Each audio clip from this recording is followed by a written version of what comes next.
So here's where I'd like to begin the conversation about connecting what happened to Nadav and Avihu to Yom Kippur. Okay, let's try to consider what is the sentiment on Yom Kippur. What are we experiencing on Yom Kippur? The main event of the day is a lottery that chooses between two goats that are, the Mishnah says, are exactly alike in size, in weight, in value, in appearance, in height. Everything about them has to be exactly the same. Only they share precisely the exact opposite fate. One goes with all the sins of Israel between its horns, and one is called Kadosh Lashem. And Rav Soloveitchik explained in the first reflections of the Rav that this lottery reflects the capriciousness of life. That all but a lot, but for the grace of God, we say that my whole life could have been extremely different. My life could have been extremely different just by some kind of caprice, just by a small little difference. And that's our claim to God. I know I may be making the same claim next year, but I need another year. I would like another year, God, because although I made a lot of mistakes this past year, I'm going to try harder. And this is how the Rav explained why Yom Kippurim is a Yom Kippurim, because Purim also involves the capriciousness of the Jewish experience. One day we're enjoying the festival of the king, and the next day, Haman's decree is upon us. Right? And that's why the holiday is called Purim, because he peeled Pur Hu HaGoral. Purim means lots.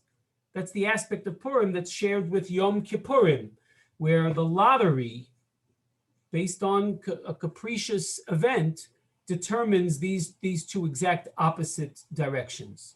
And in fact, in Latin, Capri it refers to a goat. Capricorn is a goat.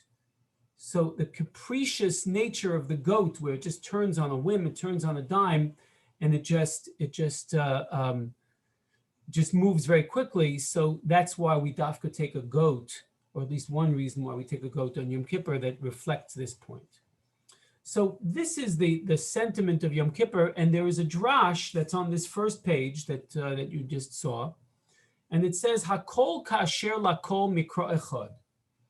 Everything seems to be at random in life. We see that la tzaddik v'la rasha. We see that the tzaddik and the rasha share the same fate. This is the verse at the top. La tov v'la tahor v'la tamei. The good, the pure, and the impure. Here there are two good things and one bad thing. La zoveach va'al asher einenu zoveach. Like the one who offers an offering and the one who doesn't offer an offering. Katov kachoteh. The good and the sinner, they share the same fate. Hanishba kasher shvu yarei. The one who freely takes an oath, which is a bad thing, and the one who is awed and fearful of taking oaths. That's a good thing. So we see that in this list, sometimes the good one is mentioned first, sometimes the good one is mentioned second.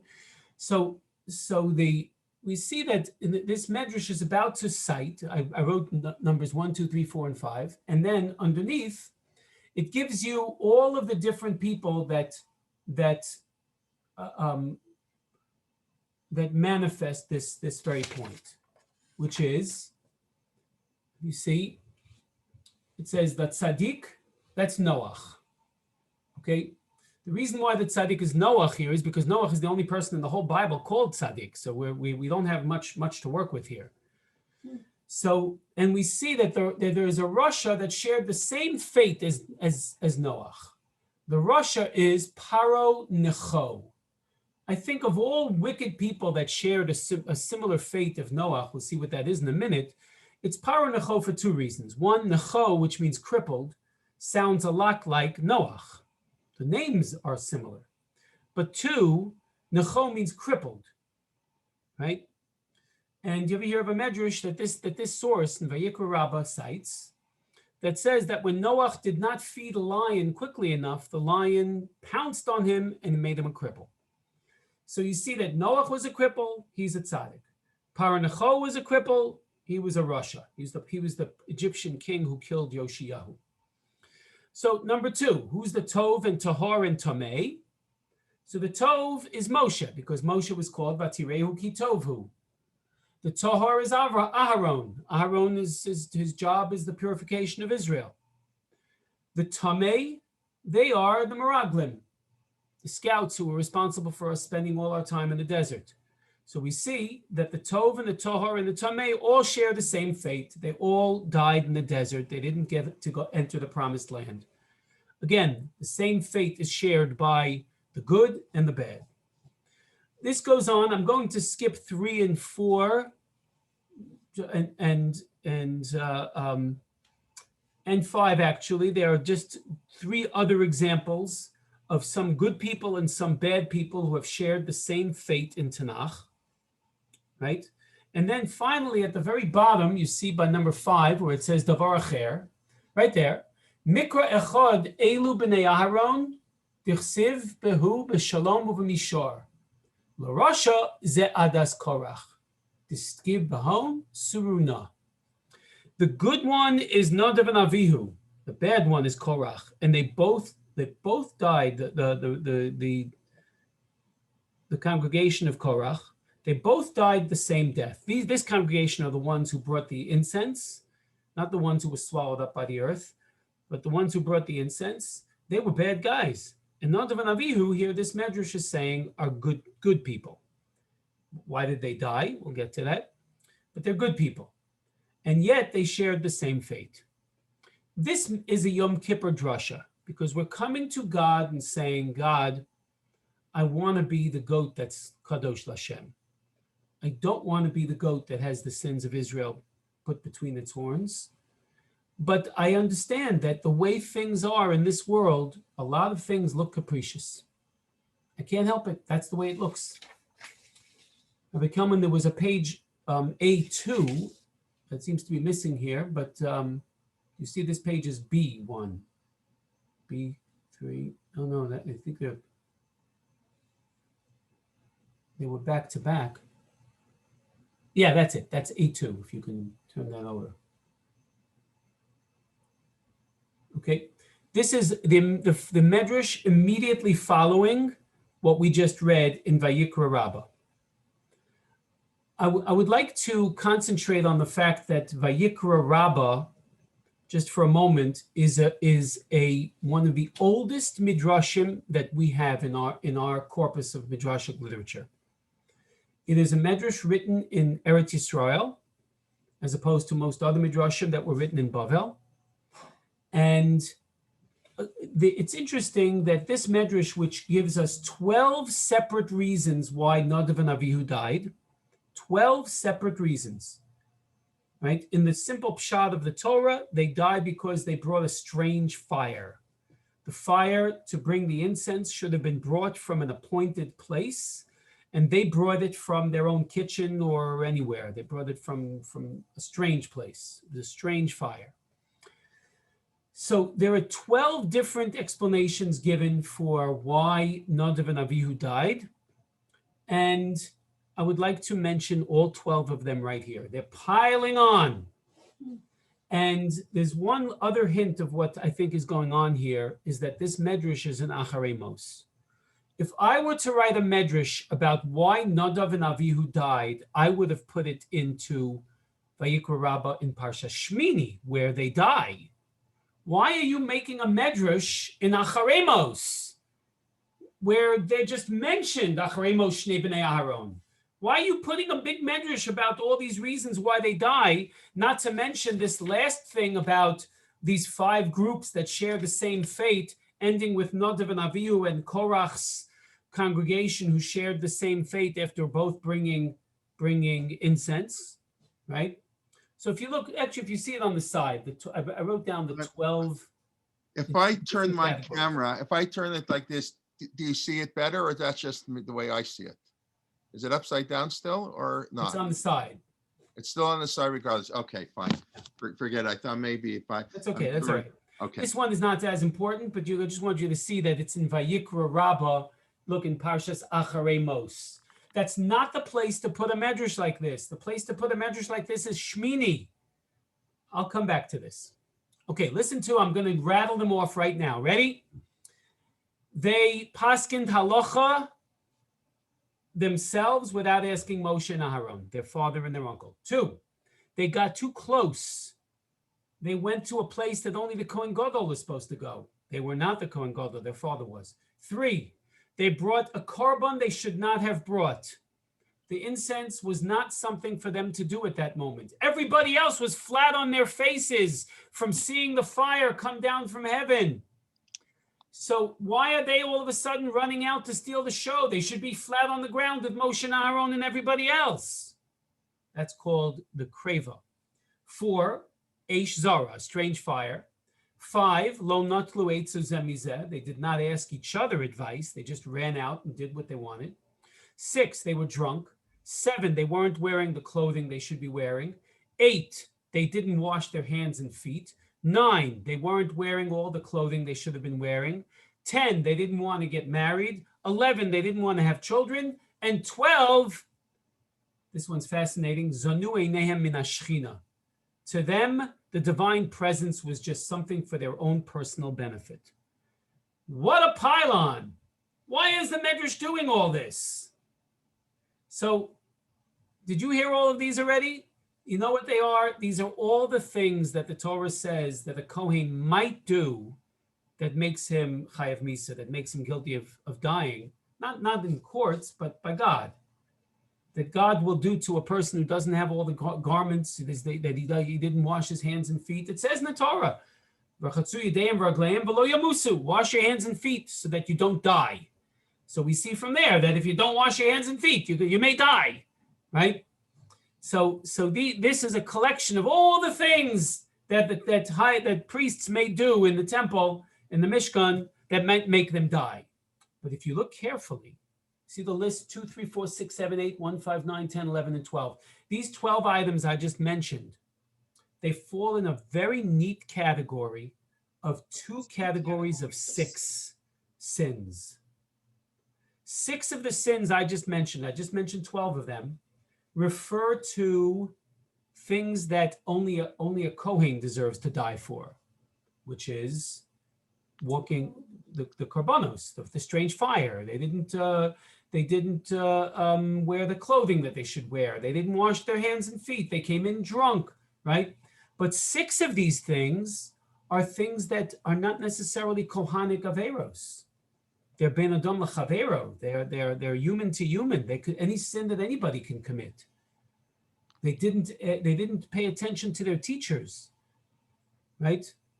They said, when are these two? One I didn't mention actually was when they said, when will our father and our uncle, meaning Aaron and Moshe, die so we can start taking over, right? The sin against parents, the sin against potential wives they never had, the sin against children they never had, the sin against chevra, they didn't ask advice, and finally they treated God like just their own hana, their own pleasure, their own benefit. And this is something that now, if we can now turn to B1, back a little further back, Rabbi Kalman. That's it, right there, the top of that page. No. I'm coming. Correct, right there, exactly. Now, we'll see that this is the way that the sons of Aaron actually behaved once before. Because when the Torah was given, and it's described in Parshas Mishpatim, it says, look at the circled verse, it says, Vayiru eis Yisrael, Elohei Yisrael, v'sachas raglov k'maseh livnasa sapir, right? They looked up and they saw God. They saw the color of the blue. That's why the tcheles of the tzitzis is supposed to be this color. Look for a little further. It says, "Vayechezu es Elohim vayochlu vayishtu." Right? They looked. They perceived of God, and they ate. Right? Ve'el atzilei b'nei Yisrael lo shalach yado, implies, says Rashi, that really the people who are doing these things should have died there. But Hashem said, no, I don't want to fashter the event. This is Matan Torah. It's like a marriage. Right here under the chuppah, we're gonna kill these two boys. No. Who are these two boys? Rashi says that these were Nadav and Avihu. They ate and they drank. Now it's true that Targum says Ki'ilu ochlin v'shosin, but that's Zanu Eineim and Ashchina. To them, the Shechina was just something for their own personal benefit. You know how they behaved? They said, listen, it says, Yivdu es Hashem b'simcha. You have to serve God in joy. It says, V'yayin yisamach levav enosh. Wine makes us happy. How could we not serve God drunk? We have to get tipsy, but when we serve God, so we're joyful and we're laughing and joyful when we serve God. That's their mistake. To them, it's all about a personal benefit, where the wine gets you close to God instead of God getting you close to that euphoria without the need for outside stimulation. So vayochlu vayishtu, if we take it literally, means that Nadav and Avihu once before behaved the same way, with a certain type of nonchalance and disregard for the import and the rapture of the moment, and they're not feeling it like everyone else. Everyone else is flat on the ground, including Moshe and Aaron, and they just walk out nonchalantly with their incense and they steal the show. So that's Vayiru Vayechazu. And if we continue to turn down the page, we'll see that this idea of seeing, right? Look at source number 2 here, back in Shmos Yotes, right before the Decalogue is revealed. It says, God warned Moshe, make sure they don't come close to this mountain. Pen yehersu el Hashem lir'os v'nafal mimenu rav. They may get curious to want to see this. Pen yifrotz bahem Hashem. It'll be a breach. It's not because I want them to die. They just won't be able to handle it. They won't be able to exist. Again, at the bottom of that paragraph, pen yifrotz bam. This is the power that getting too close to God may have. It's the power that existed in the Aron, which the Kohen Gadol would enter once a year to get close to the Aron. It's the only time one person once a year went into the Holy of Holies to between the wings of the Keruvim. And the Aron had this incredible power. You remember the last scene in Raiders of the Lost Ark? Remember that scene? Who could forget it? Right? And remember what Indiana Jones told Marion, what she has to do to survive when the Ark was killing all the Nazis, Yimach Shemam, right? And he told her, don't look. He knew this Parsha, he knew this Dvar Torah, he knew this whole Mahalach. He said, don't look.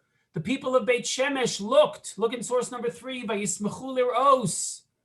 When the Philistines sent back the ark to Israel. You see, they took the ark because the sons of Eli made this terrible mistake. The sons of Eli were afraid of the Philistines and thought, if we take the ark with us, the ark will mow them down. Yeah, the ark has tremendous koach. It has amazing powers.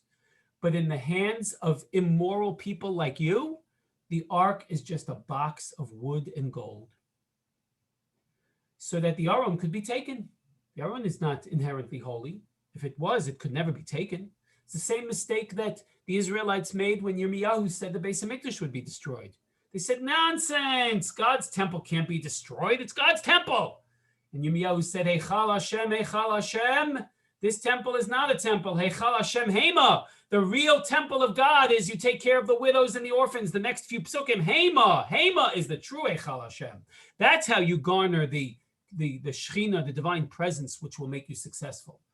But without that, this temple will not spare you from the Babylonians. Moshe taught the same lesson when he saw that Bnei Israel were engaging in the service to a physical object that they felt was imbued with the holiness of God. And Moshe had to teach them a powerful lesson that even these tablets made by God himself don't have inherent holiness. I'll smash them before your eyes to teach you this lesson. And they all had to see this.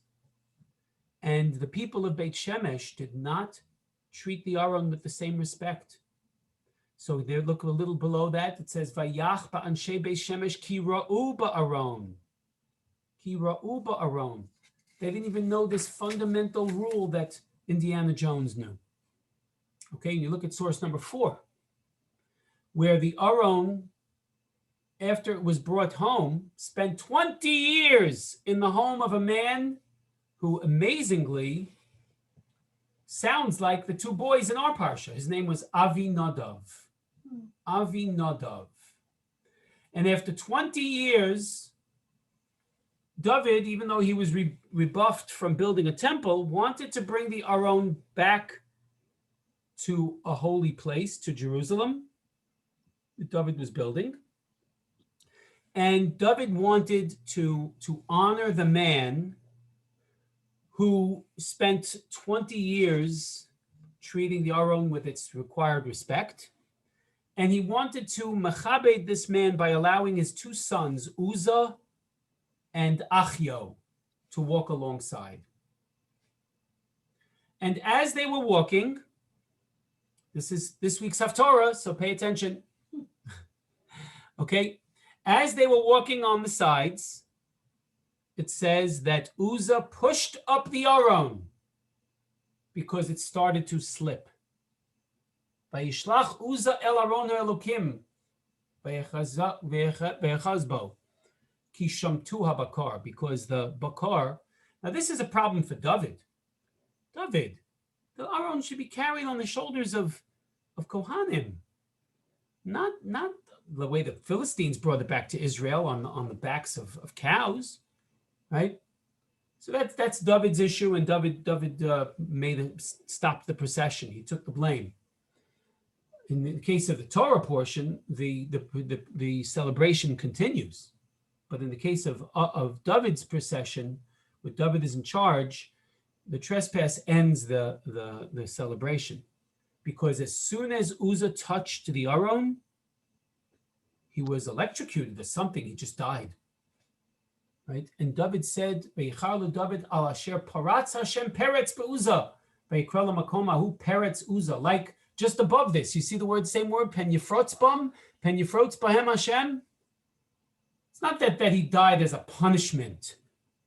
This is just it's like when God told Moshe, "You can't see me and live." Not because you'd be punished for seeing me. No, your brain is using about 6% to think, and about 3 or 4 or 5% to do other bodily functions, to breathe, right? For respiration, for digestion, for circulation, for all kinds of things. And if you would see God, that would mean that you're overtaxing, using 100% to think, and then there's nothing left to do anything else. That's what happened to Uzzah. Maybe it was a rapturous death he died, but he died nonetheless. Rashi says that Uzzah died because he should have known that the Aron wouldn't fall, because the Aron carried the Kohanim across the Yarden back in Sefer Yehoshua. So he should know that if the Aron could carry the Kohanim, surely the Aron could carry it himself. I have a problem with this for 3 reasons. 1, maybe Uzzah didn't know this medrash.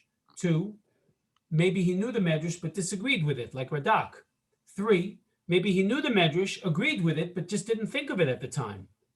He acted on impulse. He acted just on the moment. Everybody who has ever lived, given the circumstance, would have done what Uzzah did. So why is he punished? So the Yerushalmi in Maseches Sota says because it was a long journey and nature called. And he didn't know what to do. Should I get off the procession? Should I go to the side? And he just relieved himself right in front of the Aron. That's a shanda. So he died because of this sin. Okay, look, if the Yerushalmi has to come up with something like this in order to justify God taking this apparently innocent man, right? At least Nadav and Avihu had a chance to ask a question whether they were doing the right thing or not. Uzzah didn't. Uzzah acted in the moment. Why is he punished? So I'm just going to do what the Yerushalmi did, but I'm going to do it differently. I'm going to use the text.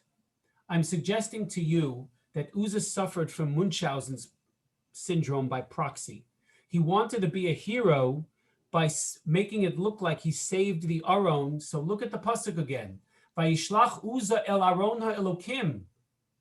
Shouldn't say it that way. It should say first that Shamtu Abakar. First say that the Aron slipped, and then he put forth his hand. No. He put forth his hand to make it look like it slipped so that he could get the credit for saving the day and not letting the Aron fall on the floor and smashing the wings and breaking up into pieces. So he would be a hero. So, but you see, you can get away with that if people are oblivious to your plan, but God is not oblivious to your plan. All right? Okay, be that as it may, it's a peretz. And this is one of the wrong ways to treat this issue. Okay, look at number 5 on the next page. I think we're not B3, but B2. I'll take a look. You have B2 there? There was 2, 3, 4. Now it's not going down anymore. Okay, well, there's a B2. I'm just going to give you a few cases. It's not necessary. You can go to B3 then, because that's the next thing we'll be doing. Okay, so B. Yeah, right at the top of that page. Yes. Okay, very good. So the other cases where people do treat this closeness to Hashem in the right way is Moshe at the sneh. Vayiram al Hashem elav, vayar v'hinei hasneh, v'ere'eh el hamareh hagadol, vayar Hashem kisor leros, ra'o ra'isi es ani ami asher b'Mitzrayim, vayar Hashem ki yorei mehabit. Moshe shows the characteristic humility to not look the way the people in Beit Shemesh were looking. When Yeshayahu, in his dream, in his vision of the Haftorah of Parshas Yisro, it says, "Ve'ereh es Adonai yoshev al kisei ram v'nisa," and he says, "Oy oy oy, Hashem tzvakos ra'u einai." I saw God with my eyes, and he is very humble about it. All right, he's a little he speaks disparagingly about his people, and he's punished for that separately. But when it comes to the vision of God, he is not zanu einov min hashchina. He's not behaving like Nadav and Avihu. He behaves with, again, this characteristic humility of the proper prophet. The same way that Gidon behaves when it says, Vayar Gidon ki malach Hashem hu. Vayomer Gidon, Aha Hashem Elokim ki al kein ra'isi malach Hashem panim el panim. Vayomer Hashem lo Hashem shalom lecha al tira lo tamus. So you see, Gidon does not behave like Nadav and Avihu. There's another case of Shimshon's parents. When they see the angel go up in the fire, they say, "Oh no!" Right? Ro'im vayiplu al paneim orza manoach v'ishto ro'im vayiplu al paneim orza. They fall on the floor just like everyone else in Parshat Shmini, right? And they say, "Oy vayomem manoach al ishto mos namus ki elokim ra'inu." Right? So you see that throughout Tanakh we have these two models: the people who look the wrong way, the people who get too close in the wrong way, and the people who get to see this with the proper respect in the right way. Okay. Now, this is, I would like to submit to you, this is a terminology that was forged by Nechama Leibowitz. She called it a milat mancha. Does this sound familiar? Milat mancha. A milat mancha is like a key word, a phrase sometimes that just suffuses a story. Milat mancha could be in one pasuk, such as, listen to this, Vayomer Kayin al Hevel Ochiv, Vahibi Yotam Basadeh, Vayokum Kayin al Hevel Ochiv, Vayahargehu. All right, I stressed it because the Torah is using the word Ochiv twice here to let you know that this is, we're capitalizing on stressing this a particular word that is meant to give an overall framework for either the verse or the whole story. Like the plethora of the words of and ben in the Akedah story, right? Or when Moshe goes out to see his brethren, you see the word ish practically 2 times every pasuk. Vayar ish ivri ish mitzri makeh ish ivri me'achav. Right? Vayifen kol v'chol vayar ki ein ish misomcho ish sar v'shofet. Right? In each one of those cases, the word ish was not necessary. The biblical text is telling us that humanity is at the crossroads, where some humans have turned other humans into beasts of burden until one man stepped forward and said, Vayar ki ein ish. There is no man here. Humanity is being lost, until Moshe put up a backbone and stood up for humanity. So this is what the Torah sometimes does. And I would like to suggest to you that there is a very common word in the story of Moshe and the golden calf. You see, God wants to walk in the darkness. God is not supposed to be seen. And if someone does see God in a vision or does see an angel which represents God, either Yeshayahu, Manoach and his wife, Gidon, Moshe at the burning bush, whatever it may be, if someone does behold this, it is supposed to be extremely humbling. It's supposed to be rapturous, to be sure, but don't take it lightly. Like Nadav and Avihu in Parshat Mishpatim, in one of the first sources we saw, and Nadav and Avihu in Parshat Shmini, right? So this is moving in a slightly different direction than we started, in saying that they actually did deserve to die because they saw God, Zanu Einehem min Ashchina. But nonetheless, it was a rapturous death. Aaron was consoled by Moshe, who said, you know, we get so close to God. I sort of felt that since God is so strict with the people who are closest to him, I thought that the first one to die this way would be me or you. But now that your sons died this way, I see they're holier than both of us.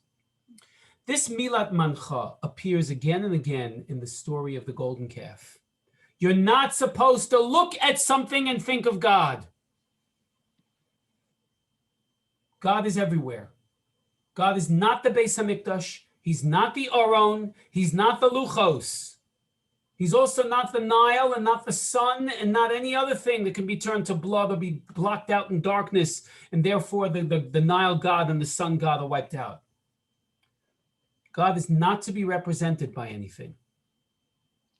Where Christianity got the notion is just incomprehensible. But so what happens is the plethora of the Milat Mancha, I circled them so you can just look at page B3 and B4. The plethora of this Vayar, Ra'on, and even the way Moshe talks to God, Re'ei, Ata Omer Elai Ha'al et Hamazeh. So this all means that is meant to show that the Israelites sinned in wanting to see something. Now, in all fairness, Rashi tells us that it was the Erev Rav that did it. How do I know that? Because it says, Eila Elohecha Yisrael Asher Helucha Me'eretz Mitzrayim. These are the gods, Israel, because they weren't Israel. These were newly minted Jews who just left Egypt, and they couldn't fathom an idea of a God who walks in the darkness.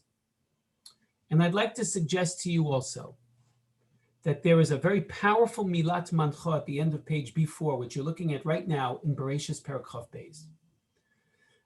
In the place where Avram is told to go, even has the word Re'iyah in it, Har HaMoriyah. Vayisa Avram es enav vayar, Elokim yirelo haselo labni. Right? Vayar v'hinei ayel achar nechaz basfach. It was always there. Hashem yera'eh. Asher Emer hayom b'har Hashem yera'eh. God will appear at this place. What place is that? The place where God took, where Avram took Yitzchak, is the place where Shlomo built the Beis HaMikdash. It says in Divrei Yamim, Har HaMoriyah. See, when the angel tells Avraham, God doesn't talk to Avram anymore, but when the angel tells Avraham, because you did this, right? V'lo chasachtas pinchas yechidcha. So he tells him all the promises I'm going to give you, but you know what? It's nothing but a reiteration of what Avram had heard before. I have a challenge. What did Avraham get for the Akedah? What did he get? Whatever the angel tells him at the end of the Akedah story is nothing. You can find all those things in previous promises God makes to Avraham. What did Avraham get? What he got is what I circled down there. Bahar Hashem Yera'eh. God, I want you to be Reish Aleph Hey to my descendants at this mountain. I want you to appear before them. Not physically, because I know you don't have a physical feature, but I want them to experience you in this place. And I want them to experience you, right? V'lo yera'eh panai reikam. Don't come to see my face empty-handed. What an amazing anthropomorphism, right? And in the beginning of Parshas Acharemos, it says, Ki be'onon ero'eh el hakapores. I will appear on the top of the Aron once a year to one man on Yom Kippur in the Kodesh Kodashim on this mountain. And here is the powerful message. I end, and I'll leave some time for questions, where I began. The reason why this medrash is in Acharemos and not in Shmini is because it's crucial that this is a Yom Kippur message. You see, if this is an Eretz Yisrael medrash by Yikra Rabbah, the first two sources we saw, if it's in this Eretz Yisrael medrash, not written in Babylonia, but written in Israel, then there is an interesting fact about how they read the Torah there. In Israel, they finish the Torah every 3 years. In Babel, they finish the Torah every year. Parshat Shmini is read only once every 3 years. Parshat Acharemos is read 4 times every 3 years because it's read every Yom Kippur. It describes the Yom Kippur service. And I would like to claim to you here that this medrash about the 12 things that Nadav and Abihu did to die, and this medrash about all the people who share the same fate, the good with the bad, is a powerful Yom Kippur message, one that we give to God and one that God gives to us. One that we say to God, God, I'm talking to you with theodicy, like Chavakuk, like Yirmiyahu, Madua derech Rishayim tzalecha, like Eov to his friends, right? Like Eliyahu in the mountain, like Yonah in chapter 4, like Gidon, when he claims that the angel, that how is God with us if the Midianites can cause us so much suffering? Like Avram when he says, Hashofet kol haaretz lo yaseh mishpat. We don't want to have chutzpah before God on Yom Kippur, but we do want to make our best case. And our best case is that God, life is capricious. I want another chance. I will do better this year. I may be saying all the same things next year, but God, I want another chance. That's the capriciousness of life that Rav Soloveitchik spoke about regarding the 2 goats. But here comes now this other aspect of the 12 things that Nadav and Abihu did wrong. 6 of them ben adam lechavero, and 6 of them ben adam lemakom. 6 of them interpersonal relationships, 6 of them that are ritualistic violations. And the Medrash is coming to tell us that Yom Kippur is about both. You're not here just to ask God for forgiveness. You have to remember to go to your friends. You have to go ben adam lechavero. You have to go to your teachers that you didn't ask advice. You have to go to your parents, your uncles, your Rabbeim. You have to go to it says that they didn't want to get married. You have to go to, it means that you have to look at your spousal relationships and ask forgiveness. Sometimes we go to all our friends and say, you forgive me, you forgive me, you forgive me. Sometimes you have to go to the people closest to us to ask for forgiveness. Sometimes we hurt the people closest to us. Sometimes, I'm saying no always, but we have to ask forgiveness also of them. And so all of these 6, it says the children, the spouses, the parents, the teachers, the chevra, they didn't lo natlu eitza zu mizu. So this is a powerful Yom Kippur message that purposely waited until Acharemos, because in the early times the midrashim was what people studied. That's all they had. They didn't have perushim. They had commentaries, and they studied them when they read the Torah reading. So this is why Parshat Shmini, the drasha of Parshat Shmini of why Nadav and Avihu died, was transferred to Acharemos. But you know what? That's perfectly okay. The Torah did that. It's the Torah that did it. The Torah said, when I teach the rule, ki be'onon ero'eh el hakapores, that I am going to appear at the top of this box, under the wings of the Keruvim, and I'm going to appear there once a year, the same mountain that Avram vouchsafed, Behar Hashem Yero'eh, that I want to bring home this very idea in the context of mentioning Nadav and Avihu, because they didn't quite get that. All right, we still say they died the death of tzaddikim, that Moshe consoled Aaron that way.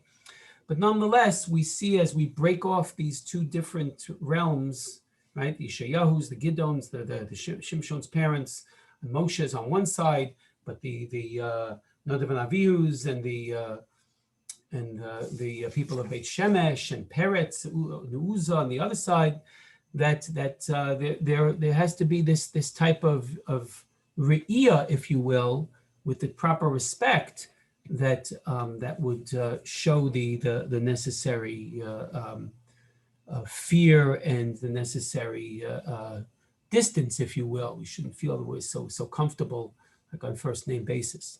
Pen yehersu liros, after all, it says by Matan Torah.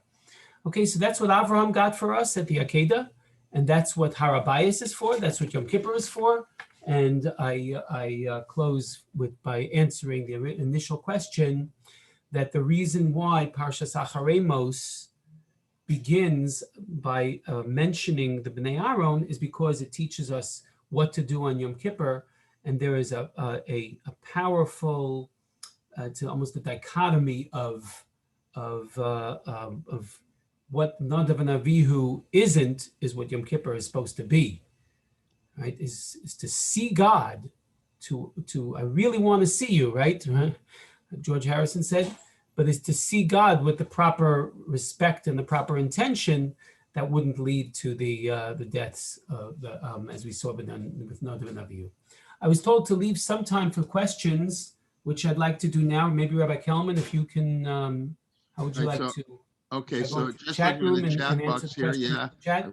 I couldn't see before, of course, but okay. Just let me take a quick look.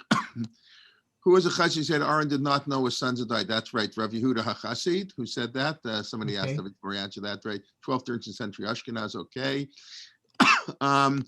Somebody just asking, I understand the sin of not having a wife or children, not having one, but can you have a sin against the wife or children you never had? I don't know if that's what you meant exactly, but saying the concept of not having a wife is the sin. Right. So that's precisely the point, that he's sinning against a wife that he should have had. He's sinning against the child that he should have had. I mean, I get the point, but it's just that he never got to have that type of concentric circle in his inner. We all have our concentric circles of where we deal with our people who we work with, the people, our family members, right? So these 6 levels of your inner circles, he never got to them. So that maybe that's the biggest sin of all. That's like kind of what the Gemara says, the Mishnah, when Cain killed Heva, which you referred to. So he dam v'dam zaro, like the blood of all the people who weren't born. It's the same thing that we consider he sinned, and people who weren't born. He didn't literally sin, but it's the same idea. All right. If anybody would like to unmute themselves and ask a question, I want to thank you for that very interesting shir, and that we'll take. And that's like, of course, when you have 12 sins for one unclear sin, it means like by Moshe Rabbeinu, it means they didn't really sin. That's the bottom line. They all cancel each other out. In other words, the rabbis are looking for things, and of course, they're not really talking about Nadav and Avihu. They're talking about us. What are the things we have to? So as you alluded to, with the sins, Kohanim could do anybody. It's not so much Nadav and Avihu. Exactly, and it becomes the Yom Kippur message, where 6 are ritualistic, 6 are Ben Adam L'Chavero, and it becomes sort of like 2 sides of a clock or something, and it just becomes like a powerful Yom Kippur message, which I tried to bring home by the fact that it appears in Parshas Acharemos in an Eretz Yisrael Medrash, rather than if you wanted to give 12 reasons why Nadav and Abihu died, you would expect to find that medrash in Shmini, not in Acharemos. Okay, very nice. Okay, any questions, anybody? Otherwise, we'll wish you Laila Tov. Well, I'll just make a couple announcements, actually. Okay, next online is tomorrow morning, where I'll be starting my Pirkei Avot shir that I guess began last summer after Pesach. That's tomorrow, Friday morning, 9:30 a.m. Everybody's invited. Pirkei Avot, please God, will continue through the summer. Sunday, we have a double header. Daniel Feldman, Rabbi Daniel Feldman of Yeshiva University, a tremendous Talmud Chacham, Baki like you've never heard before. You've never heard of him. He knows Kol Torah Kulo. He'll be giving a 5-part shir on halach and human relations, followed by Rabbi Leiptag, who'll be giving a 6-part series on leading up the Shavua climbing Har Sinai, a close analysis of the parshiot of leading to Har Sinai. Monday, we're going to welcome Ari Shvat, Rabbi Ari Shvat from Israel, who runs the Rav Kook Library in Israel, and he'll be giving a 7-week series on various approaches on religious Zionism and the lead up to Yom Ha'atzmaut. Mark Shapiro will be back on Monday night. Tuesday, Dr. Or Wiskind will be starting her shir on Chassidut, how the Baal Shem Tov he changed the world. She also lives in Israel, also making her debut at Torah Motion, followed by Ilana Goldstein-Sachs, who I mentioned on Megillat Rut, also making her debut at Torah Motion. And then Wednesday, that won't be for another week, but Marty Lection will be giving a series on Shat Medrash Halacha, and also Lori Novak will be giving a 4-part series on women in Kriyat HaTorah. So that's got a lot upcoming. I figured, right after Pesach, we'll let you know. Look forward, like I always say, invite your friends to come. Hopefully they'll come once, they'll enjoy it, and I appreciate it. Nice to see everybody, and always looking any feedback. And okay, thank you. Rabbi Schwartz, I wanted to ask Rabbi Schwartz something. Good. That was the idea of all those announcements, is to give people time to think of questions. Excellent. Okay, in Chicago, on all those shiurim, amazing. Rabbi Yes, Schwartz, David Silber always talks about that in Gan Eden, the idea of vayar, to see and then to take, and that's always the beginning of the problem. They see something is good and then they take it. And that's the seeing is always the beginning of a downhill thing. And I thought that would connect to something that you were saying here too, that you have to be careful with the seeing. No doubt. I think that there's a Mishnah at the end of the first parak in Maseches Sota that talks about the midah keneged midah, the measure for measure reaction to Shimshon saying to his parents, I saw a beautiful Philistine woman. She's the one that I want. And they said, aren't there enough Jewish women that you can marry? And he goes, but no, that's the one I want.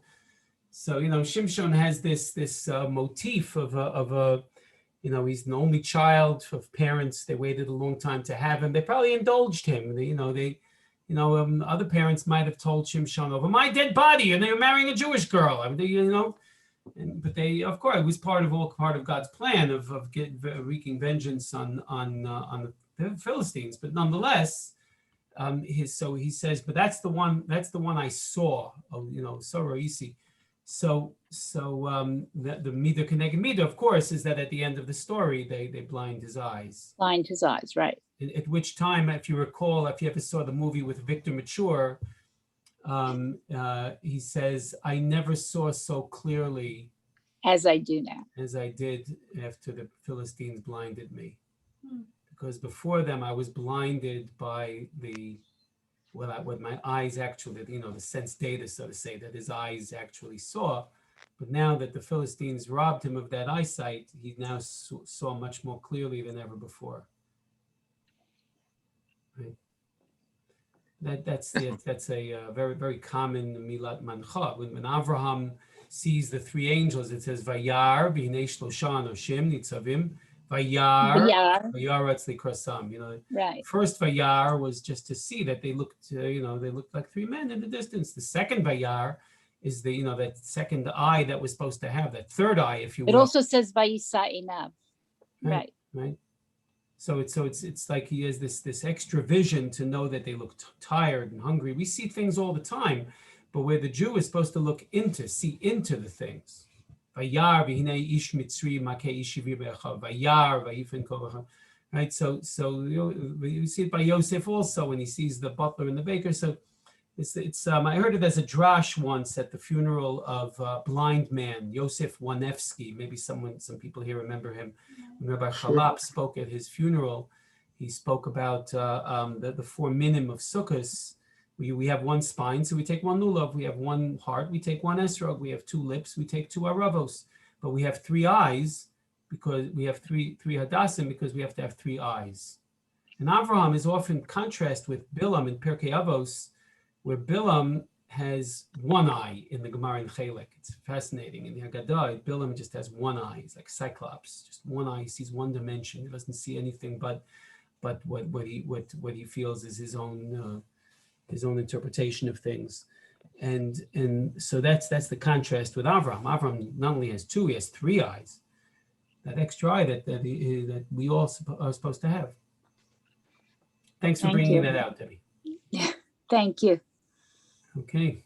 Okay, anybody else? Otherwise, we'll wish everybody Lila Tov, and thank you, Rabbi Schwartz, and nice to have you back, and really a pleasure, and we look forward to seeing everybody else, and you can make it in the morning, we'll see you then, otherwise next week, and everybody have a Lila Tov and Shabbat Shalom. Thank you very much. Thank you. Be well. Thank you. Thank you so much. Thank you, Rabbi Schwartz. Thank you. Bye, everyone. Thank you.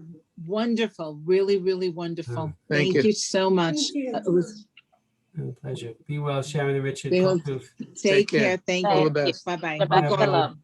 Special regards. Take care. Be well, Bye-bye. be well. Bye-bye.